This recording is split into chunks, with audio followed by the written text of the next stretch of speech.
എൻ്റെ പുതിയൊരു വീഡിയോയിലേക്ക് എല്ലാവർക്കും സ്വാഗതം. ആക്ച്വലി ഞാൻ ഇങ്ങനെ ഒരു വീഡിയോ ചെയ്യാൻ കാരണം എന്താണെന്ന് വെച്ച് കഴിഞ്ഞാൽ, പൊതുവെ നിങ്ങൾക്ക് എൻ്റെ ചാനൽ എടുത്ത് നോക്കി കാണാം, ഞാൻ ഇങ്ങനെ ഒരു വീഡിയോ ചെയ്യുന്ന ഒരാളല്ല. പക്ഷേ ഇപ്പം ഞാൻ എന്തുകൊണ്ടാണ് ഇങ്ങനെ ഒരു വീഡിയോ ചെയ്യുന്നതെന്ന് വെച്ച് കഴിഞ്ഞാൽ, പല ആൾക്കാരും അറിഞ്ഞിട്ടുണ്ടായിരിക്കും നമ്മുടെ യൂട്യൂബിൻ്റെ റൂൾസ് മാറാൻ പോവുകയാണ്. 2027 ഫെബ്രുവരി 1 മുതൽ നമ്മുടെ യൂട്യൂബിൻ്റെ റൂൾസ് മൊത്തത്തിൽ മാറാൻ പോവുകയാണ്. ഇത് ആരൊക്കെയാണ് ബാധിക്കുക എന്ന് വെച്ച് കഴിഞ്ഞാൽ, ഓൾറെഡി മോണിറ്റൈസേഷൻ ആയവർക്ക് ഇത് പ്രശ്നമല്ല. പുതുതായിട്ട് യൂട്യൂബ് ചാനൽ തുടങ്ങുന്നവരാണെങ്കിലും യൂട്യൂബ് ചാനൽ തുടങ്ങിയിട്ട് മോണിറ്റൈസേഷൻ ആവാത്തവർക്കുമാണ് ഇത് നന്നായിട്ട് ബാധിക്കുന്നത് കേട്ടോ. ഒരു വർഷത്തിനുള്ളിൽ 4000 മണിക്കൂർ കംപ്ലീറ്റ് ചെയ്ത് കഴിഞ്ഞാലും അതുപോലെ തന്നെ 1K സബ്സ്ക്രൈബേഴ്സ് ആയാലും നമുക്ക് മോണിറ്റൈസേഷൻ കിട്ടുന്നതാണ്. പക്ഷെ 2027 ഫെബ്രുവരി 1 ശേഷം നമ്മുടെ റൂൾസ് 4000 മണിക്കൂർ എന്നുള്ളത് ഒരു വർഷത്തിനുള്ളിൽ 8000 മണിക്കൂറിലോട്ട് മാറുവാണ്. ഇപ്പൊ ഈ 4000 മണിക്കൂർ തന്നെ ഇപ്പൊ ഒരു ചാനൽ തുടങ്ങുന്ന, ഇപ്പോൾ നമ്മൾ പുതുതായിട്ട് തുടങ്ങുന്നവരും തുടങ്ങി വെച്ചവർക്കൊക്കെ ഭയങ്കര ബുദ്ധിമുട്ടാണ് ഈ ഒരു വർഷത്തിനുള്ളിൽ 4000 മണിക്കൂർ ആവാന്ന് പറഞ്ഞു കഴിഞ്ഞാൽ. ഞാനിപ്പോ ആക്ച്വലി യൂട്യൂബ് ഈ ഒരു ചാനൽ സ്റ്റാർട്ട് ചെയ്തിട്ട് ഒരുപാട് വർഷം മുന്നെയാണ് സ്റ്റാർട്ട് ചെയ്തത്. അപ്പോൾ ഞാൻ കുറച്ച് വീഡിയോ ഇട്ടിട്ട് ഞാനൊന്ന് സ്റ്റോപ്പ് ചെയ്ത്, കാരണം കുറച്ച് ഫോണിൻ്റെ ഒക്കെ ഇഷ്യൂസും കാരണം ഞാനൊന്ന് സ്റ്റോപ്പ് ചെയ്ത്. അതിന് ശേഷം പിന്നെ ഞാനിപ്പോൾ നിങ്ങൾ ചാനൽ എടുത്ത് നോക്കിയാൽ കാണാം, ഞാനിപ്പോൾ ഒരു 6 മാസം മുന്നെയാണ് പിന്നെ ഒരു വീഡിയോ ഇടുന്നത്. 6 മാസം മുതൽ ഇതുവരെ ആയപ്പോൾ തന്നെ എനിക്ക് ചില കാര്യങ്ങൾ പ്രോപ്പറായിട്ട് ചെയ്തുകൊണ്ട് തന്നെ എനിക്ക് എൻ്റെ സബ് 1K എബോവ് ആയിട്ടുണ്ട്. 1K എബോവ് ആയിട്ട് അതുപോലെ തന്നെ 4000 മണിക്കൂറിലോട്ട് എത്താൻ ഇനി അധികം ഇല്ല. അപ്പോൾ എങ്ങനെയാണ് എനിക്ക് എങ്ങനെയാണ് ഇത് കിട്ടിയത് എന്നുള്ളതാണ് ഞാൻ നിങ്ങളുടെ അടുത്ത് പറയുന്നത്. ചിലവർക്ക് ഇപ്പോഴും 50 വ്യൂസ് അല്ലെങ്കിൽ 100 വ്യൂസിൻ്റെ ഉള്ളിൽ, അല്ലെങ്കിൽ ഒരു 150 വ്യൂസ്, ചിലർക്ക് 10 വ്യൂസ്, അങ്ങനെ പല ആൾക്കാരും ഉണ്ടായിരിക്കും. അപ്പോൾ ഇവർക്കൊക്കെ ഒരു പക്ഷെ ഇവരുടെയൊക്കെ വ്യൂസ് കൂടാതിരിക്കാൻ പല കാരണങ്ങളും ഉണ്ടായിരിക്കും. അപ്പോൾ പ്രോപ്പറായിട്ട് ഒരു വീഡിയോ അപ്ലോഡ് ചെയ്ത് കഴിഞ്ഞാൽ നമുക്ക് നല്ലൊരു വ്യൂസിലോട്ട് നമുക്ക് എത്താൻ പറ്റും. അപ്പോൾ അതെങ്ങനെയാണ് അപ്ലോഡ് ചെയ്യേണ്ടത് എന്നുള്ള കാര്യങ്ങളൊക്കെ, ഞാൻ എന്തൊക്കെയാണ് ചെയ്തത് എന്നുള്ള കാര്യങ്ങളൊക്കെ ഞാൻ ഈ വീഡിയോയിൽ നിങ്ങൾക്ക് കാണിച്ചു തരാം. പിന്നെന്ന് പറഞ്ഞു കഴിഞ്ഞാൽ നിങ്ങൾ ശ്രദ്ധിക്കേണ്ട ഒരു കാര്യം, നമ്മൾ വീഡിയോ ഇട്ട് എല്ലാ വീഡിയോക്കും നമുക്ക് അത്യാവശ്യം വ്യൂസ് വേണം നമ്മൾ പ്രതീക്ഷിക്കരുത്. അതാണ് മെയിനായിട്ട് എനിക്ക് പറയാനുള്ളത്. ചിലപ്പോൾ ഞാനൊരു വീഡിയോ ഇട്ട് കഴിഞ്ഞാൽ ചിലപ്പോൾ 100 അല്ലെങ്കിൽ 150 അല്ലെങ്കിൽ 300 400 500 ഒക്കെ വ്യൂസ് ആയിരിക്കാം. ചിലപ്പോൾ അത് കഴിഞ്ഞിട്ട് ഞാൻ ഇടുന്നത് ചിലപ്പോൾ എനിക്ക് 10K അല്ലെങ്കിൽ 1K എബോവ് അങ്ങനെയൊക്കെ വ്യൂസ് വരാം. അപ്പോൾ നിങ്ങൾ മാക്സിമം ക്ഷമിച്ച് നിൽക്കുക. നമുക്ക് എപ്പോഴും നമുക്ക് സക്സസ് ആവണമെന്നില്ല. ഏതെങ്കിലും ഒരു വീഡിയോ നമുക്ക് കയറിയാൽ മതി. ഇപ്പോൾ ഞാനീ പറഞ്ഞ പോലെ തന്നെ എൻ്റെ ഒരു വീഡിയോ എനിക്ക് 20K വന്നിട്ടുണ്ടായിരുന്നു. അതിലാണ് എനിക്ക് ഒരുപാട് ഹവേഴ്സ് കയറിയത്. അപ്പോൾ ഞാൻ ഇത്രയും കഷ്ടപ്പെട്ടിട്ട് ഓരോ വീഡിയോസ് ഇടുമ്പോഴും ഞാൻ അങ്ങനെ വിചാരിക്കും, എന്തുകൊണ്ട് എനിക്ക് വ്യൂസ് കൂടുന്നില്ല. പക്ഷെ നമുക്ക് ഈ 10 വീഡിയോസിൽ ഒരു വീഡിയോസിന് നമുക്ക് ഒരു 10K 20K അല്ലെങ്കിൽ 30K 40K കിട്ടിയാൽ തന്നെ മതി, നമ്മുടെ മോണിറ്റൈസേഷൻ രീതിയിലോട്ട് നമുക്ക് എത്താൻ പറ്റും. അപ്പോൾ നിങ്ങൾ മാക്സിമം എന്ത് ചെയ്യണം, വ്യൂസ് കുറഞ്ഞെന്ന് കരുതിയിട്ട് വീഡിയോസ് അപ്ലോഡ് ചെയ്യാതിരിക്കരുത്. മാക്സിമം നിങ്ങൾ നിങ്ങൾക്ക് കണ്ടന്റ് ക്രിയേറ്റ് ചെയ്തിട്ട് നിങ്ങൾ വീഡിയോസ് ഇതിലോട്ട് അപ്ലോഡ് ചെയ്യുക. വ്യൂസ് ചിലപ്പം കുറയാം അല്ലെങ്കിൽ കൂടാം. അപ്പോൾ ഇതൊന്നും നിങ്ങൾ മെയിൻ ആക്കണം. നിങ്ങൾ കണ്ടിന്യൂസ് ആയിട്ട് വീഡിയോസ് ഇട്ടാൽ മാത്രമേ ഉള്ളൂ നിങ്ങൾക്ക് കിട്ടും, മോണിറ്റൈസേഷനിലോട്ട് എത്താൻ പറ്റുക. നിങ്ങളുടെ വീഡിയോസ് യൂട്യൂബ് റെക്കമെൻഡ് ചെയ്യുള്ളൂ. അതുപോലെ തന്നെ നമുക്ക് സൈലന്റ് ആയിട്ട് ഇരിക്കുന്ന ഒരു ചാനൽ ഒരിക്കലും യൂട്യൂബ് റെക്കമെൻഡ് ചെയ്യൂല. അപ്പോൾ നിങ്ങൾ എന്ത് ചെയ്യുക, മാക്സിമം വീഡിയോസ് നിങ്ങൾക്ക് പറ്റുന്ന രീതിയിൽ വീഡിയോസ് ഓരോ കണ്ടന്റുകൾ ക്രിയേറ്റ് ചെയ്തിട്ട് നിങ്ങൾ എന്ത് ചെയ്യുക, പ്രോപ്പറായിട്ട് വീഡിയോസ് അപ്ലോഡ് ചെയ്യുക. അതാണ് മെയിൻ ആയിട്ട് എനിക്ക് പറയാനുള്ള ഒരു കാര്യം. പിന്നെന്ന് പറഞ്ഞു കഴിഞ്ഞാൽ, വീഡിയോസ് അപ്ലോഡ് ചെയ്യുമ്പോൾ പല ആൾക്കാരും യൂട്യൂബ് സ്റ്റുഡിയോ എന്ന് പറഞ്ഞ ഒരു ആപ്ലിക്കേഷൻ വഴിയാണ് എന്ത് ചെയ്യുന്നത്, അതിൻ്റെ പല ടാഗ്സും കാര്യങ്ങളും നെയിംസും ഇതൊക്കെ ചെയ്യുന്നത്. അത് ചെയ്യുന്നതുകൊണ്ട് കുഴപ്പമുണ്ട് എന്നല്ല പറയുന്നത്. പക്ഷെ ഇതിലും കൂടുതലായിട്ട് നിങ്ങൾക്ക് ചെയ്യാൻ പറ്റുന്നത്, നമ്മൾ ഗൂഗിളിൽ കയറിയിട്ട് നിങ്ങൾ എന്ത് ചെയ്യുക, യൂട്യൂബ് സ്റ്റുഡിയോ എന്നുള്ള സൈറ്റിൽ കയറിയിട്ട് നിങ്ങളുടെ മെയിൽ ID വെച്ചിട്ട് കയറിയിട്ട് നിങ്ങൾ എന്ത് ചെയ്യുക, അതിൽ ഒരുപാട് കാർഡും അതുപോലെ എൻഡ് സ്ക്രീനും ഒക്കെ നിങ്ങൾ ആഡ് ചെയ്ത് കൊടുക്കുക. അപ്പോൾ ഒന്നുകൂടെ നിങ്ങളുടെ ചാനൽ അല്ലെങ്കിൽ നിങ്ങളുടെ വീഡിയോ ഒന്നുകൂടെ ഡെവലപ്പ് ആയിട്ട് വരും. ഓക്കെ, അപ്പൊ ആ കാര്യങ്ങളൊക്കെ ഞാൻ അതിൽ പറഞ്ഞു തരാം. ഞാനും ഇതുപോലെ തന്നെ ആയിരുന്നു. ഞാൻ ആദ്യം എന്താ ചെയ്തിരുന്നു, യൂട്യൂബ് സ്റ്റുഡിയോയിൽ നമുക്ക് ഒരു ചെറിയ കാര്യങ്ങളൊക്കെ മാത്രമേ നമുക്ക് ചെയ്യാൻ പറ്റുള്ളൂ. യൂട്യൂബ് സ്റ്റുഡിയോ ആപ്ലിക്കേഷനിൽ കയറിയിട്ട് നമുക്ക് ഒരുപാട് കാര്യങ്ങൾ ചെയ്യാൻ പറ്റില്ലെങ്കിൽ കുറെ കാര്യങ്ങളൊക്കെ നമുക്ക് അതിൽ ചെയ്യാൻ പറ്റും. പക്ഷെ നിങ്ങൾ ചെയ്യേണ്ട ഒരു കാര്യം, യൂട്യൂബ് സ്റ്റുഡിയോയിൽ പോയിട്ട് നിങ്ങൾക്ക് ചെയ്യാം. അതിന് പുറമെ നിങ്ങൾ എന്ത് ചെയ്യണം, ഗൂഗിളിൽ കയറിയിട്ട് യൂട്യൂബ് സ്റ്റുഡിയോ എന്നുള്ള വെബ്സൈറ്റിലോട്ട് കയറിയിട്ട് നിങ്ങൾ എന്ത് ചെയ്യാം, കുറെ കാര്യങ്ങൾ കാർഡും അതുപോലെ തന്നെ എൻ്റെ സ്ക്രീനും കാര്യങ്ങളൊക്കെ ആഡ് ചെയ്ത് കൊടുക്കണം. അത് അറിയാത്തവരുണ്ടായിരിക്കും. അപ്പം ഞാനത് കാണിച്ചു തരാം എങ്ങനെ ചെയ്യേണ്ടതെന്നുള്ളത് കേട്ടോ. അതുപോലെ തന്നെ പിന്നെ ഒരു കാര്യം എന്താ പറയാന്ന് വെച്ച് കഴിഞ്ഞാൽ, നിങ്ങൾ സബ്സ്ക്രൈബേഴ്സ് ഉണ്ടാക്കാൻ കഷ്ടപ്പെടണ്ട, ഒരിക്കലും കഷ്ടപ്പെടണ്ട. നിങ്ങൾ സബ് കൂടട്ടെ, സബ് ഉണ്ടാവട്ടെ എന്ന് വിചാരിച്ചിട്ട് നിങ്ങൾ ഒന്നും കഷ്ടപ്പെടണ്ട. നിങ്ങൾ ഹവേഴ്സ് മെയിനായിട്ട് ഫോക്കസ് ചെയ്യുക. നിങ്ങൾക്ക് ഹവേഴ്സ് ഉണ്ടാക്കാൻ നിങ്ങൾ മെയിനായിട്ട് ഫോക്കസ് ചെയ്യുക. നിങ്ങളുടെ വീഡിയോ അല്ലെങ്കിൽ നിങ്ങൾ അപ്ലോഡ് ചെയ്യുന്ന ഷോർട്സോ അല്ലെങ്കിൽ വീഡിയോസോ ഏതെങ്കിലും റീച്ച് ആയി കഴിഞ്ഞാൽ താനെ സബ്സ്ക്രൈബേഴ്സ് കൂടും. മനസ്സിലായോ? അപ്പോൾ ഒരിക്കലും നിങ്ങൾ സബ് ആക്കാൻ വേണ്ടിയിട്ട് പല ആൾക്കാരുടെ അടുത്ത് പോയിട്ട് സബ് ചെയ്യുക, അങ്ങനെ ഒന്നും ചെയ്യണ്ട. നിങ്ങൾ പ്രോപ്പറായിട്ട് വീഡിയോസ് അപ്ലോഡ് ചെയ്യാൻ നോക്കുക. വീക്കിൽ അല്ലെങ്കിൽ 3 days കൂടുമ്പോൾ നിങ്ങൾ എന്ത് ചെയ്യുക, വീഡിയോസ് അപ്ലോഡ് ചെയ്യാൻ നോക്കുക. വീഡിയോസിന് റീച്ച് കിട്ടുമ്പോൾ താനെ നിങ്ങളുടെ സബ്സ്ക്രൈബേഴ്സ് കൂടും. ഓക്കെ, അപ്പൊ നിങ്ങൾ എല്ലാ കാര്യത്തിലോട്ടും ഫോക്കസ് ചെയ്യേണ്ട, മെയിൻ ആയിട്ട് ഒറ്റൊരു കാര്യത്തിലോട്ട് ഫോക്കസ് ചെയ്യുക. ഹവേഴ്സ്, നിങ്ങളുടെ 4000 മണിക്കൂർ ഈ ഒരു ഫെബ്രുവരി ആവുന്നതിന്റെ മുന്നേ 4000 മണിക്കൂർ എങ്ങനെ നിങ്ങൾക്ക് കംപ്ലീറ്റ് ചെയ്യാം, അത് മാത്രം നിങ്ങൾ ഫോക്കസ് ചെയ്യുക. സബ്സ്ക്രൈബേഴ്സ് താനെ നിങ്ങൾക്ക് കൂടും. ഷോർട്സ് ഇടുമ്പോഴും വീഡിയോസ് ഇടുമ്പോഴും ഏതെങ്കിലും ഒരു വീഡിയോ റീച്ച് ആയാൽ തന്നെ നിങ്ങളുടെ സബ് താനെ കൂടും. ഈ ഒരു റൂൾസ് ചേഞ്ച് ആയ നോട്ടിഫിക്കേഷൻ അറിയാത്ത ഒരുപാട് ആൾക്കാരുണ്ടായിരിക്കും, അറിയുന്നവരുണ്ടായിരിക്കും. പക്ഷെ അറിഞ്ഞപ്പോൾ തന്നെ ഞാൻ ആകെ ഷോക്കായി. കാരണം ഫെബ്രുവരി നെക്സ്റ്റ് ഇയർ ഫെബ്രുവരി ആവുമ്പോഴത്തേന് നമുക്ക് മോണിറ്റൈസേഷൻ കിട്ടണം. ഇല്ലാന്നുണ്ടെങ്കിൽ നമ്മൾ ഇപ്പോൾ എടുത്ത കഷ്ടപ്പാടിനേക്കാൾ ഇരട്ടി ഡബിൾ ആയിട്ട് നമ്മൾ വീണ്ടും എടുക്കേണ്ടി വരും. കാരണം നമ്മൾ പ്രോപ്പറായിട്ട് വീഡിയോ അപ്ലോഡ് ചെയ്യുന്നവർക്ക് ഇത് ഭയങ്കര സങ്കടമുള്ള ഒരു കാര്യമാണ്. കാരണം നമ്മൾ ഒരു തരികിട വെച്ചിട്ടോ അല്ലെങ്കിൽ ഉടായ്പ രീതിയിലോ മോണിറ്റൈസേഷൻ ഉണ്ടാക്കിയെടുക്കുന്നവരല്ല. കാരണം പ്രോപ്പറായിട്ട് വീഡിയോ അപ്ലോഡ് ചെയ്യുന്നുണ്ട്, കറക്റ്റായിട്ട് റൂൾസും കാര്യങ്ങളൊക്കെ കറക്റ്റായിട്ട് നമ്മൾ പോകുന്ന ഒരാൾക്കാർക്ക് ഇങ്ങനെ ഒരു റൂൾസ് വരുമ്പോൾ അത് ഭയങ്കര ഒരു അടിയാണ്. ഓക്കെ, അപ്പോൾ അങ്ങനെയുള്ളവർക്ക് പെട്ടെന്ന് എങ്ങനെ എടുക്കാം, അതുപോലെ തന്നെ യൂട്യൂബ് ചാനൽ ഇനി തുടങ്ങിയ ആൾക്കാരുണ്ടായിരിക്കും. ഒരുപാട് യൂട്യൂബ് ചാനൽ ഒരുപാട് കോണ്ടന്റ് ക്രിയേറ്റ് ചെയ്തിടണം, അതുപോലെ മോണിറ്റൈസേഷൻ പെട്ടെന്ന് ആവണം, ഒരുപാട് ആഗ്രഹങ്ങളൊക്കെ ആയിട്ട് തുടങ്ങിയവരുണ്ടായിരിക്കും. അപ്പോൾ അവർക്കും ഈ ഒരു റൂൾസ് എന്ന് പറയുമ്പോൾ ആർക്കായാലും മോണിറ്റൈസേഷൻ ആവാത്ത ആർക്കായാലും ഇത് ഭയങ്കര സങ്കടമുള്ള ഒരു കാര്യമാണ്. അപ്പോൾ നമുക്ക് എങ്ങനെ ഇതിനെ തരണം ചെയ്യണം, എങ്ങനെ ആ ഒരു സമയമാകുമ്പോഴത്തേന് എങ്ങനെ നമ്മുടെ ചാനൽ മോണിറ്റൈസേഷനിലോട്ട് എത്തിക്കണം എന്നുള്ള കാര്യങ്ങൾ നമ്മൾ മനസ്സിലാക്കിയെടുക്കാം. ഞാൻ പറയുന്ന കാര്യങ്ങൾ പ്രോപ്പറായിട്ട് നിങ്ങൾ ചെയ്യാൻ നോക്കാം. എന്നെപ്പോലെ നിങ്ങളും ആ ഒരു സ്റ്റേജിലോട്ട് എത്തണമെന്ന് ഒരുപാട് ആഗ്രഹിക്കുന്ന ഒരാളാണ് ഞാൻ. ആക്ച്വലി എൻ്റെത് 1K സബ് ആയിട്ടുണ്ട്. ആദ്യം ഞാൻ പറഞ്ഞല്ലോ, ആദ്യം ഞാൻ ഒരുപാട് വീഡിയോസ് ചെയ്തിരുന്നു, ഞാൻ സ്റ്റോപ്പ് ചെയ്തു. ആ സമയത്ത് എനിക്ക് 100 സംതിങ്ങോ അല്ലെങ്കിൽ 200 സംതിങ്ങോ സബ്സ്ക്രൈബേഴ്സ് ഉണ്ടായിട്ടുണ്ടായിരുന്നുള്ളൂ. അത് ഞാൻ ഈ പറഞ്ഞ പോലെ പല ആൾക്കാരെ കൊണ്ടും സബ്സ്ക്രൈബ് ചെയ്തിട്ട് ഷെയർ ചെയ്തിട്ട് നേടിയെടുത്താണ്. പിന്നെ ഞാൻ ചിന്തിച്ചു അതിൻ്റെ ഒന്നും ആവശ്യമില്ല. കാരണം നമ്മൾ വീഡിയോ പ്രോപ്പറായിട്ട് നമ്മൾ വീഡിയോ ഇട്ടിട്ടുണ്ടെങ്കിൽ നമുക്ക് വ്യൂസ് ഏതെങ്കിലും ഒന്ന് കയറിയാൽ മതി, ഒറ്റൊരു വീഡിയോ കയറിയാൽ മതി. നമ്മൾ ചിലപ്പോൾ 15 വീഡിയോ അപ്ലോഡ് ചെയ്തിട്ടുണ്ടായിരിക്കും ഓരോ വീക്കിലും, അല്ലെങ്കിൽ 3 ദിവസം കൂടുമ്പോഴും 15 വീഡിയോ അല്ലെങ്കിൽ 20 വീഡിയോ അപ്ലോഡ് ചെയ്തിട്ടുണ്ടായിരിക്കും. പക്ഷെ അതിനൊന്നും നിങ്ങൾ പ്രതീക്ഷിക്കേണ്ട, വ്യൂസ് കൂടുമെന്ന് പ്രതീക്ഷിക്കേണ്ട. നിങ്ങൾ ചിന്തിക്കുക, ഏതെങ്കിലും ഒരു വീഡിയോ അല്ലെങ്കിൽ ഇതുവരെ നമ്മൾ ഇട്ടതിനെക്കാട്ടിയും ചിലപ്പോൾ നമ്മളിങ്ങനെ ചിന്തിക്കാം, ചിലപ്പോൾ ഇന്നത്തെ ചിലപ്പോൾ ഒരു 10 വ്യൂസേ ഉള്ളൂ അല്ലെങ്കിൽ ഒരു 100 വ്യൂസേ ഉള്ളൂ. നമ്മൾ ചിന്തിക്കേണ്ട എന്താണ്, ഒരു പക്ഷെ നാളെ ഞാൻ വീഡിയോ ഇടുമ്പോൾ അത് ചിലപ്പം കയറും. അങ്ങനെ ഒരു പ്രതീക്ഷ മനസ്സിൽ വെച്ചിട്ട് നിങ്ങൾ ഡെയിലി അല്ലെങ്കിൽ 2 ദിവസം കൂടുമ്പോൾ അല്ലെങ്കിൽ വീക്കിൽ നിങ്ങൾ വീഡിയോസ് അപ്ലോഡ് ചെയ്യുക. ഇൻഷാല്ലാ എന്തായാലും ഒരു ദിവസം നിങ്ങളുടെ വീഡിയോ റീച്ച് ആവും. ഇൻഷാല്ലാ നമ്മൾ കഷ്ടപ്പെടുന്നതിന് എന്തായാലും നമുക്ക് ബെനിഫിറ്റ് കിട്ടും, ഇല്ലാതെ ഇരിക്കൂല. നിങ്ങൾ പ്രോപ്പറായിട്ട് വീഡിയോസ് അപ്ലോഡ് ചെയ്യുക. ഇനി നമുക്ക് എന്ത് ചെയ്യാൻ, കൂടുതൽ ലാഗ് അടുപ്പിക്കുന്നില്ല.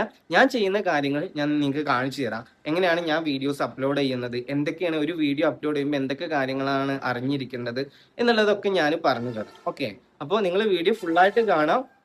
ആവശ്യമുള്ളവർ വീഡിയോ ഫുള്ളായിട്ട് കാണാം, ആവശ്യമില്ലാത്തവർ വീഡിയോ സ്കിപ്പ് ചെയ്യാം, കുഴപ്പമില്ല. ഓക്കെ, അപ്പം നമുക്ക് നേരെ ഇനി അതിലോട്ട് കടക്കാം. എങ്ങനെ നമുക്ക് പ്രോപ്പറായിട്ട് വീഡിയോ അപ്ലോഡ് ചെയ്യാന്നുള്ള കാര്യങ്ങളിലോട്ട് കടക്കാം കേട്ടോ. ആദ്യം തന്നെ നമുക്ക് YT സ്റ്റുഡിയോ എന്നുള്ള ആപ്ലിക്കേഷനിൽ എന്തൊക്കെ കൊടുക്കുക എന്നുള്ളത് നോക്കാം കേട്ടോ. ഞാനത് ഓപ്പൺ ആക്കിയിട്ടുണ്ട്. അതിൽ നിന്നൊരു വീഡിയോ സെലക്ട് ചെയ്തിട്ട് നമുക്ക് എന്ത് ചെയ്യാം, തംബ്നെയിൽ കൊടുക്കാം. അതുപോലെ തന്നെ മുകളിലൊരു പെൻസിലിൻ്റെ ചിഹ്നം കാണാം, അതിൽ ക്ലിക്ക് ചെയ്തിട്ടാണ് നമ്മൾ എല്ലാ എഡിറ്റിങ്സും കാര്യങ്ങളും ചെയ്യുന്നത് കേട്ടോ. അതിൽ ക്ലിക്ക് ചെയ്യുക. അതിനുശേഷം തംബ്നെയിൽ നമുക്ക് പുതുതായിട്ട് ക്രിയേറ്റ് ചെയ്ത് ആഡ് ചെയ്ത് കൊടുക്കണമെന്നുണ്ടെങ്കിൽ ആ പ്ലസ് ചിഹ്നത്തിൽ പോയിട്ട് ആഡ് ചെയ്ത് കൊടുക്കാം. ആഡ് ചെയ്ത് കൊടുത്ത് അതിൽ പോയി കഴിഞ്ഞാൽ ഡയറക്റ്റ് നമുക്ക് ചേഞ്ച് എന്നുള്ളൊരു ഓപ്ഷൻ കാണാം. അതിലോട്ട് പോയിട്ട് നമുക്ക് എന്ത് ചെയ്യാം, പുതിയ തംബ്നെയിൽ ആഡ് ചെയ്ത് കൊടുക്കാം. ഇപ്പം ഞാൻ ഡീറ്റെയിൽ ആയിട്ട് പറയുന്നില്ല, എല്ലാവർക്കും അറിയുന്നതായിരിക്കും. പിന്നെ നമുക്ക് കൊടുക്കേണ്ടത് ഓഡിയൻസ് സെലക്ട് ചെയ്ത് കൊടുക്കുക. ഇവിടെ ഇറ്റ്സ് നോട്ട് മെയ്ഡ് ഫോർ കിഡ്സിന് അല്ലെങ്കിൽ നമ്മൾ അങ്ങനെ കൊടുക്കാം. പിന്നെ നമുക്ക് ആഡ് ഡിസ്ക്രിപ്ഷൻസ് ആണ്. ഞാനിപ്പോൾ ടൈറ്റിൽ കൊടുത്തിട്ടുണ്ട്, അതേപോലെ എൻ്റെ വീഡിയോയുമായിട്ട് റിലേറ്റഡ് ആയിട്ടുള്ള ഹാഷ്ടാഗുകളാണ് ഞാൻ കൊടുത്തിട്ടുണ്ട്. നിങ്ങൾക്ക് കണ്ട അവിടെ മനസ്സിലാവും. അപ്പോൾ നിങ്ങളുടെ വീഡിയോ എന്താണോ അതുമായി ബന്ധപ്പെട്ട ഹാഷ്ടാഗുകൾ നിങ്ങളിവിടെ കൊടുക്കുക. ഞാൻ ഫാമിലി വ്ളോഗ് അങ്ങനെയൊക്കെയാണ് കൊടുത്തിട്ടുള്ളത്. പിന്നെ വന്നിട്ടുള്ളത് നമുക്ക് കമ്മ്യൂണിറ്റിയാണ്. അതായത് നമുക്ക് കമൻറ്റ് ഓൺ ആക്കിയിടുക. അതുപോലെ തന്നെ നമുക്ക് ടാഗ്സും കാര്യങ്ങളൊക്കെ കൊടുക്കണതിന് താഴെ നിങ്ങൾക്ക് കാണാൻ പറ്റും ആട്രിബ്യൂട്ട്സ് എന്നുള്ളൊരു ഓപ്ഷൻ കാണാൻ പറ്റും. അതിൽ നമുക്ക് എന്ത് ചെയ്യുക, ടാഗ്സ് ആഡ് ചെയ്യുക. ടാഗ്സ് പറഞ്ഞു കഴിഞ്ഞാൽ നമ്മുടെ വ്യൂവേഴ്സ്, നമ്മുടെ ഓഡിയൻസ് സെർച്ച് ചെയ്യാൻ ചാൻസ് ഉള്ള ടാഗ്സുകളാണ് നമ്മളിവിടെ കൊടുക്കേണ്ടത്. ഇപ്പോൾ മുഹാഷാസ് വ്ളോഗ്സ് ആണ് എൻ്റെ ചാനലിൻ്റെ പേര്. അപ്പോൾ അത് അടിച്ചു കഴിഞ്ഞാൽ എൻ്റെ വീഡിയോസ് എല്ലാം അവർക്ക് കാണാം. അപ്പോൾ ഞാൻ എല്ലാ വീഡിയോസിലും ടാഗായിട്ട് എൻ്റെ പേര് കൊടുക്കാറുണ്ട്. അതുപോലെ ഫാമിലി വ്ളോഗ് ഇഷ്ടപ്പെടുന്നവരുണ്ടാവുക, കുക്കിംഗ് ഇഷ്ടപ്പെടുന്ന, അപ്പോൾ അവരൊക്കെ എന്തായിരിക്കും സെർച്ച് ചെയ്യുക, യൂട്യൂബിൽ കയറിയിട്ട് എന്തായിരിക്കും സെർച്ച് ചെയ്യുക, അതാണ് നമ്മൾ ടാഗായിട്ട് കൊടുക്കേണ്ടത്. ഇപ്പോൾ ഫാമിലി വ്ളോഗ് എന്ന് കൊടുക്കുമ്പോൾ ഇപ്പോൾ ഒരാൾ ഫാമിലി വ്ളോഗ് കാണുന്നുണ്ടെങ്കിൽ അവരെന്ത് ചെയ്യും, യൂട്യൂബിൽ വന്നിട്ട് അത് സെർച്ച് ചെയ്യുമ്പോൾ എൻ്റെ വീഡിയോ അവിടെ ഫ്രണ്ടിൽ കയറി കിടക്കണം. അപ്പോൾ അങ്ങനെയുള്ള കാര്യങ്ങളാണ് നമുക്കിവിടെ ടാഗ്സ് ആയിട്ട് നമ്മൾ യൂസ് ചെയ്യേണ്ടത് കേട്ടോ. പിന്നെ ഇതിൻ്റെ തൊട്ട് താഴെ സ്റ്റാൻഡേർഡ് യൂട്യൂബ് ലൈസൻസ് എന്നൊരു ഓപ്ഷൻ ആയിരിക്കും. ഇത് മസ്റ്റായിട്ട് നിങ്ങൾ നിർബന്ധമായിട്ട് മനസ്സിലാക്കേണ്ട കാര്യമാണ്. അതിൽ അലൗ എംബഡിങ് എന്നുള്ളൊരു ഓപ്ഷൻ ആയിരിക്കും. അത് ഒരിക്കലും നിങ്ങൾ ടിക്ക് ഇടരുത്. കാരണം എന്താണെന്ന് വെച്ച് കഴിഞ്ഞാൽ അത് ടിക്ക് ഇട്ട് കഴിഞ്ഞാൽ നമ്മൾ ഈ യൂട്യൂബിൽ അപ്ലോഡ് ചെയ്യുന്ന വീഡിയോസിൻ്റെ ലിങ്ക് നമ്മൾ ഷെയർ ചെയ്യുമ്പോൾ ആ ലിങ്ക് ഡയറക്റ്റ് യൂട്യൂബിലോട്ട് വന്ന് കയറൂല. അവിടെ നമ്മളിപ്പോൾ വാട്സപ്പിലാണ് യൂട്യൂബിൻ്റെ ലിങ്ക് ഷെയർ ചെയ്യുന്നതെങ്കിൽ ഇത് ടിക്ക് ഇട്ട് കൊടുത്തിട്ടുണ്ടെങ്കിൽ വാട്സപ്പിൽ തന്നെ അത് ഓപ്പൺ ആയിട്ട് അവർക്ക് വ്യൂ ചെയ്യാൻ പറ്റും. അപ്പോൾ ഒരിക്കലും നമുക്ക് അതിൻ്റെ വ്യൂസ് നമുക്ക് കിട്ടൂല. അപ്പോൾ ഇത് എപ്പോഴും ഓഫ് ആക്കിയിട്ടുണ്ട്. ഇത് ഓഫ് ആക്കിയിട്ടാൽ മാത്രമേ നമ്മൾ ലിങ്ക് ഷെയർ ചെയ്യുമ്പോൾ അവർക്ക് ഡയറക്റ്റ് യൂട്യൂബിലോട്ട് വരാൻ പറ്റുള്ളൂ. അപ്പോൾ ഇത്രയും കാര്യങ്ങൾ നമുക്കിതിൽ സെറ്റ് ചെയ്യാനുള്ളത്. ഇപ്പോൾ ഇതിനെക്കാളും എക്സ്ട്രാ നമുക്ക് നമ്മുടെ സെറ്റിങ്സിൽ ചെയ്യാനുണ്ട്. അതുകൊണ്ടാണ് ഞാൻ പറഞ്ഞത് ഗൂഗിളിൽ പോയിട്ട് നമുക്ക് ചെയ്യാന്നുള്ളത്. പിന്നെ ഇവിടെ നമ്മൾ എപ്പോഴും പ്രൈവറ്റ് ആക്കിയിട്ടിടുക. എന്നിട്ട് ഗൂഗിളിൽ പോയിട്ട് നമ്മുടെ YT സ്റ്റുഡിയോ സൈറ്റിൽ പോയിട്ട് ഒരുപാട് സെറ്റിങ്സുകൾ വേറെ ചെയ്തതിന് ശേഷം മാത്രം നമ്മൾ പബ്ലിക്കിലോട്ട് മാറ്റാൻ പറ്റുള്ളൂ. അപ്പോൾ ഇവിടെ നിന്ന് ഇത്രയും സംഭവങ്ങൾ ചെയ്തിട്ടാണ് പലരും പബ്ലിക് ആക്കിയിട്ടാണ് സേവ് ചെയ്യുന്നത്. പക്ഷേ ഇതിനെക്കാട്ടി അഡീഷണൽ ആയിട്ട് നമുക്ക് ഒരുപാട് കാര്യങ്ങൾ ചെയ്യാണ്ട്. അത് ഞാൻ ഇനി ഗൂഗിളിൽ കയറിയിട്ട് എങ്ങനെ ചെയ്യാന്നുള്ളത് പറഞ്ഞു തരാം. അപ്പോൾ അതിന് വേണ്ടിയിട്ട് നമ്മൾ നേരെ ഗൂഗിളിലേക്ക് വരിക. ഇവിടെ നമ്മൾ സെർച്ച് ചെയ്ത് കൊടുക്കുക studio.youtube.com. അങ്ങനെയുള്ള രീതിയിലാണ് നമ്മൾ കൊടുക്കേണ്ടത് കേട്ടോ. അപ്പോൾ കറക്റ്റായിട്ട് തന്നെ കൊടുക്കുക studio.youtube.com എന്നുള്ള സൈറ്റ് കൊടുക്കുക. അത് കൊടുക്കുമ്പോൾ ഇങ്ങനെ ഒരു ഇൻ്റർഫേസ് വരും. ഇവിടെ ഗെറ്റ് ദി ആപ്പ് ഉണ്ട്. അതൊരിക്കലും നിങ്ങൾ പ്രസ് ചെയ്ത് നേരെ നമ്മൾ ആപ്ലിക്കേഷനിലോട്ടാണ് പോവുക. കണ്ടിന്യൂ ടു സ്റ്റുഡിയോ എന്നുള്ളൊരു ഓപ്ഷൻ ക്ലിക്ക് ചെയ്യുക. അപ്പോൾ നമുക്ക് ആപ്പിൽ കയറാണ്ട് ഡയറക്റ്റ് ഗൂഗിളിൽ തന്നെ നമ്മുടെ സ്റ്റുഡിയോ ഇതിലോട്ട് കയറും. അപ്പോൾ അതിന് ശേഷം നമ്മുടെ ലെഫ്റ്റ് സൈഡിൽ സെക്കൻഡ് ഓപ്ഷൻ എടുക്കുക, കോണ്ടന്റ് എന്നുള്ള ഓപ്ഷൻ എടുക്കുക. അതിൽ നമുക്ക് ഏത് വീഡിയോ ആണോ നമ്മൾ സെറ്റിങ്സ് ചെയ്യുന്നത് ആ വീഡിയോയിൽ ക്ലിക്ക് ചെയ്ത് കഴിഞ്ഞാൽ നമുക്കൊരു പെന്നിൻ്റെ ചിഹ്നം കാണാം. അവിടെ കണ്ടോ, ഇപ്പോൾ നമ്മൾ ക്ലിക്ക് ചെയ്ത് കൊടുത്തൊരു പെന്നിൻ്റെ ചിഹ്നം കാണാം. അതിൽ ക്ലിക്ക് ചെയ്യുക. അതിൽ ക്ലിക്ക് ചെയ്തിട്ടാണ് നമ്മൾ അതിൻ്റെ എഡിറ്റിങ്സും കാര്യങ്ങളും എല്ലാം ചെയ്യുന്നത്. അപ്പോൾ അത് ഓപ്പൺ ആക്കി കഴിഞ്ഞാൽ നമുക്ക് ഒരുപാട് ഓപ്ഷൻസ്, നമ്മൾ ഓൾറെഡി ഹാഷ്ടാഗും ടാഗും എല്ലാം കൊടുത്ത് നമുക്ക് അവിടെ കാണാം. അവിടെ തന്നെ എൻഡ് സ്ക്രീൻ ഉണ്ടായിരിക്കും. ഈ എൻഡ് സ്ക്രീനിൽ ക്ലിക്ക് ചെയ്ത് എന്താണ് എൻഡ് സ്ക്രീൻ എന്ന് വെച്ച് കഴിഞ്ഞാൽ നമ്മൾ വീഡിയോ അവസാനിക്കുന്ന ഭാഗത്ത് നമ്മുടെ മറ്റ് വീഡിയോസുകൾ കയറി വരണം. അപ്പോൾ അതിന് വേണ്ടിയിട്ടാണ് നമ്മൾ എൻഡ് സ്ക്രീനിൽ സെറ്റ് ചെയ്ത് കൊടുക്കുന്നത്. നമ്മുടെ വീഡിയോസ് നമ്മളിപ്പോൾ വീഡിയോ കാണുമ്പോൾ നമുക്ക് കാണാം അവസാനം എത്തുമ്പോൾ പല വീഡിയോസ് അവരുടെ തന്നെ ആ ഒരു വീഡിയോസിൻ്റെ അവസാനം കയറി വരുന്നത്. അപ്പോൾ അത് നമുക്ക് സെറ്റ് ചെയ്ത് കൊടുക്കണം. ഇങ്ങനെ നമ്മൾ സെറ്റ് ചെയ്ത് കൊടുക്കുമ്പോൾ നമ്മുടെ ഒരു വീഡിയോ അവർ കണ്ടു കഴിഞ്ഞാൽ അവസാനം എത്തുമ്പോൾ അവർക്ക് നമ്മുടെ മറ്റു വീഡിയോസ് വരുമ്പോൾ അതിലോട്ട് കയറാൻ ചാൻസ് വളരെ കൂടുതലാണ്. അപ്പോൾ നമ്മുടെ മറ്റു വീഡിയോസിനും വ്യൂസ് കൂടാൻ വളരെ സാധ്യതയുള്ളൊരു ഓപ്ഷനാണ് ഈ എൻഡ് സ്ക്രീൻ എന്ന് പറയുന്നത് കേട്ടോ. അപ്പോൾ ഇതെങ്ങനെ ചെയ്യാമെന്ന് വെച്ച് കഴിഞ്ഞാൽ ഓൾറെഡി ഞാനിത് സെറ്റ് ചെയ്തതാണ്. അപ്പോൾ ഞാൻ ഇതിലത്തെ ഒരു വീഡിയോ ഞാനത് ഡിലീറ്റ് ചെയ്തിട്ട് എങ്ങനെ ചെയ്യാമെന്ന് കാണിച്ചിട്ട്, അപ്പോൾ മുകളിൽ ഡിലീറ്റ് ഓപ്ഷൻ ഉണ്ട്. അപ്പോൾ അവിടെ തൊട്ട് മുകളിൽ എലമെൻറ്റ്സ് എന്നുള്ളതിൽ വീഡിയോസ് സെലക്ട് ചെയ്യുക. അപ്പോൾ വീഡിയോസിൽ നമുക്ക് മോസ്റ്റ് റീസെൻ്റ്ലി അപ്ലോഡ് ചെയ്തത് കൊടുക്കുക. അല്ലെങ്കിൽ നമുക്ക് തൊട്ട് താഴെ ചൂസ് എന്നുള്ള ഓപ്ഷൻ അതിൽ ക്ലിക്ക് ചെയ്തിട്ട് നമുക്ക് ചൂസ് ചെയ്യാം. അപ്പോൾ ഞാൻ ക്ലിക്ക് ചെയ്തിട്ട് ഒരു വീഡിയോ ചൂസ് ചെയ്യാണ്. വീഡിയോ ചൂസ് ചെയ്ത് കഴിഞ്ഞാൽ നമുക്ക് മുകളിൽ ആ ഡിലീറ്റിൻ്റെ ഓപ്ഷൻസ് ആയിട്ട് നമുക്ക് ടൈം കൊടുക്കാം. നമ്മുടെ വീഡിയോ അവസാനിക്കുന്നത് ഏത് മുതൽ ഏത് ടൈം വരെയാണ് അത് കാണിക്കേണ്ടതെന്നുള്ളതാണ്. അപ്പോൾ വീഡിയോസിൻ്റെ ഡ്യൂറേഷൻ അനുസരിച്ച് നമുക്ക് ലാസ്റ്റ് നമ്മുടെ മിനിറ്റ് ഇത്ര, ഇപ്പോൾ ഒരു 4 മിനിറ്റ് ആണെങ്കിൽ നമുക്ക് 3 മിനിറ്റിൻ്റെ അവിടെ മുതൽ 4 മിനിറ്റ് അങ്ങനെ നമുക്ക് കൊടുക്കാം. അല്ലെങ്കിൽ 5 സെക്കൻഡോ അല്ലെങ്കിൽ 10 സെക്കൻഡോ എത്രയാണ് നമുക്ക് ടൈം വെക്കേണ്ടതെന്ന് വെച്ച് കഴിഞ്ഞാൽ കൊടുക്കും. ഞാൻ ഇപ്പോൾ 5 മിനിറ്റ് 35 മുതൽ 5 മിനിറ്റ് 41 ഒരു 10 സെക്കൻഡാണ് ഞാൻ അവസാനം കൊടുക്കുന്നത് കേട്ടോ. അങ്ങനെ നമുക്ക് മിനിമം 4 ഓപ്ഷൻസ് ആണെങ്കിൽ 3 വീഡിയോസും പിന്നെ അതുപോലെ നമ്മുടെ സബ്സ്ക്രൈബ് ചെയ്യുന്ന ഓപ്ഷൻസ് നമുക്ക് അതിൽ ആഡ് ചെയ്ത് കൊടുക്കാം. ഇനി അതല്ല 4 വീഡിയോസാണ് നമുക്ക് അപ്ലോഡ് ചെയ്യേണ്ടത്, ഇതിൽ സെറ്റ് ചെയ്യേണ്ടതെന്ന് വെച്ച് കഴിഞ്ഞാൽ നമുക്ക് അങ്ങനെ ചെയ്യാം. ഇതാണ് എൻഡ് സ്ക്രീൻ എന്ന് പറയുന്നത് കേട്ടോ. ഇത് എന്തായാലും നിങ്ങൾ ചെയ്യണം. പിന്നെ അത് കഴിഞ്ഞിട്ട് നമുക്ക് ചെയ്യാനുള്ള കാർഡാണ്. ഇതിലൊരു ഓപ്ഷൻ കാണാം, കാർഡ് എന്നുള്ളൊരു ഓപ്ഷൻ കാണാം. അപ്പോൾ അതിൽ ക്ലിക്ക് ചെയ്യാം. ഈ കാർഡ് എന്താണെന്ന് വെച്ച് കഴിഞ്ഞാൽ നമ്മൾ വീഡിയോസ് കാണുന്നതിൻ്റെ ഇടയിൽ മുകളിലായിട്ട് റൈറ്റ് സൈഡിൽ മുകളിലായിട്ട് നമ്മുടെ വീഡിയോസ് തന്നെ ഒരു മുകളിൽ റൈറ്റിലായിട്ട് നമുക്ക് കാണാൻ പറ്റും. ബ്ലാക്ക് കളറിൽ നമുക്ക് കാണാൻ പറ്റും. ഇതിനെയാണ് കാർഡ് എന്ന് പറയുന്നത് കേട്ടോ. ഇതിൽ നമുക്ക് ക്ലിക്ക് ചെയ്ത് കഴിഞ്ഞാൽ നമ്മുടെ മറ്റ് വീഡിയോസിലോട്ട് എളുപ്പം എത്താൻ പറ്റും. ഇപ്പോൾ പകുതി വീഡിയോ കാണുമ്പോൾ തന്നെ നമ്മുടെ മറ്റൊരു വീഡിയോ അതിൽ കാർഡ് രീതിയിൽ മുകളിൽ റൈറ്റ് സൈഡിൽ ആഡ് ചെയ്ത് കൊടുത്തു കഴിഞ്ഞാൽ അതിൽ ക്ലിക്ക് ചെയ്ത് കഴിഞ്ഞാൽ നമ്മുടെ നേരെ ആ വീഡിയോയിലോട്ട് ലെവലിലോട്ട് പോകും. അപ്പോൾ ഇങ്ങനെയൊക്കെ സെറ്റ് ചെയ്ത് കഴിഞ്ഞാൽ നമുക്ക് നമ്മുടെ വ്യൂസ് കൂട്ടാൻ പറ്റുള്ളൂ. ഒരു വീഡിയോസിൽ തന്നെ മറ്റ് വീഡിയോസിലോട്ട് പോകാനുള്ള ചാൻസ് കൂട്ടാൻ പറ്റുള്ളൂ. അപ്പോൾ ഇതിൽ ഓൾറെഡി ഞാൻ കാർഡ് സെറ്റ് ചെയ്തുകൊണ്ട് ഞാൻ ഒന്ന് ഡിലീറ്റ് ചെയ്തിട്ട് കാർഡ്സിൽ പോയിട്ട് വീഡിയോസ് സെലക്ട് ചെയ്യുക. വീഡിയോസിൽ പോയി കഴിഞ്ഞാൽ നമ്മൾ അപ്ലോഡ് ചെയ്ത വീഡിയോസ് കാണാം. അപ്പോൾ അതിൽ ഏതാണോ നമുക്ക് കാർഡായിട്ട് കൊടുക്കേണ്ടത് അത് നമ്മൾ ചൂസ് ചെയ്ത് കൊടുക്കുക. ചൂസ് ചെയ്തിട്ട് നമ്മൾക്ക് ടൈമിംഗ് നമുക്ക് അവിടെ കൊടുക്കാം. ഓൾറെഡി എവിടെയാണ് ഏത് ഭാഗത്താണ് വരുന്നത് എന്നുള്ളത് നമുക്ക് മുകളിൽ കൊടുക്കാം. പിന്നെ അതുപോലെ തന്നെ നമുക്ക് താഴെ സ്ക്രോൾ ചെയ്ത് കഴിഞ്ഞാൽ ആ ഒരു കാർഡ് ആഡ് ചെയ്യാൻ താഴെ സ്ക്രോൾ ചെയ്ത് കഴിഞ്ഞാൽ താഴെ നമുക്ക് ഓപ്ഷൻ കാണാം. അതിലൊരു ലൈന് നമുക്ക് സ്ക്രോൾ ചെയ്തിട്ട് എവിടെയാണോ വേണ്ടതെന്ന് വെച്ചാൽ ലൈൻ അവിടെ കൊണ്ടുവെക്കുക. അവിടെ കൊണ്ടുവച്ചിട്ട് നമുക്ക് എന്ത് ചെയ്യാം, കണ്ടോ, ഇപ്പോൾ കൊണ്ടുവച്ചിട്ട് വീഡിയോസ് നമുക്ക് ആഡ് ചെയ്ത് കൊടുക്കാം കേട്ടോ. അപ്പോൾ ആ ഒരു ഭാഗത്ത് നമുക്ക് വീഡിയോ കാർഡ് നമുക്ക് സെറ്റ് ചെയ്യാൻ പറ്റും. അപ്പോൾ ഇത്രയും കാര്യങ്ങൾ നിങ്ങൾ ചെയ്യുക. പിന്നെ അതുപോലെ തന്നെ ഷോ മോർ എന്നുള്ളൊരു ഓപ്ഷൻ കാണാം. അവിടെ പോയി കഴിഞ്ഞാൽ നമുക്ക് കമൻറ്റ് ഓൺ ആക്കും. നമ്മൾ ഓൾറെഡി മറ്റേ ടാഗ്സും ആഡ് ചെയ്യണമെന്നുണ്ടെങ്കിൽ ഇവിടെ വന്നിട്ട് ആഡ് ചെയ്യുന്നുണ്ടെങ്കിൽ നിങ്ങൾക്ക് എങ്ങനെ ആഡ് ചെയ്യാം.